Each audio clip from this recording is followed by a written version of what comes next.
Thank you, Chairman Buckley and members of the committee, for your support of public education and for the opportunity to speak today. I have to say, this kind of feels like deja vu all over again.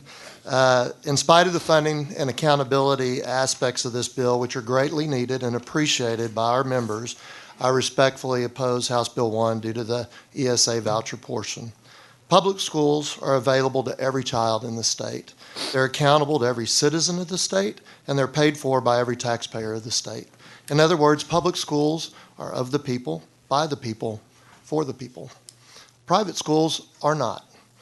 Don't get me wrong, I have no beef with private schools. People have a right to pay for them if they want, but they don't have a right to use my tax dollars to pay for their selective schools.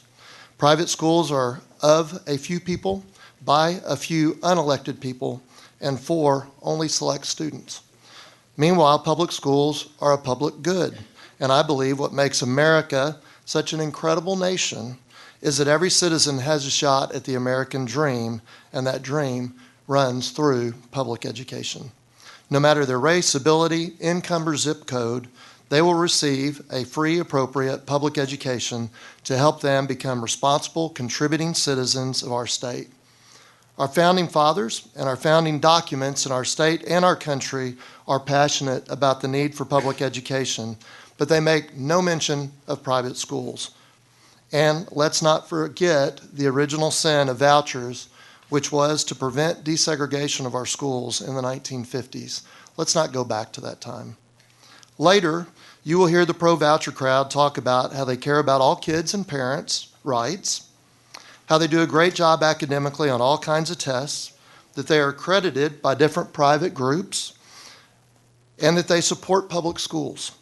Yet they will also say that they want to keep their admission standards, which prevent all kids from coming in and all parents from being served.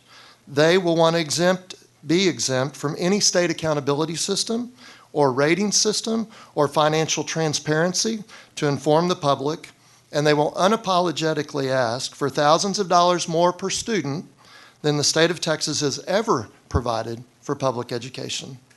And that's just today. They will want more and more money every session with no transparency or accountability in every legislative session, taking more and more money from our already starved public schools. Students and families choose whether or not to make the most of the opportunities given them in public schools, but whether or not we continue to honor and protect and fund this foundational institution of our democracy is entirely up to this body. We simply cannot afford to outsource the American dream to private schools and profiteers. Thank you.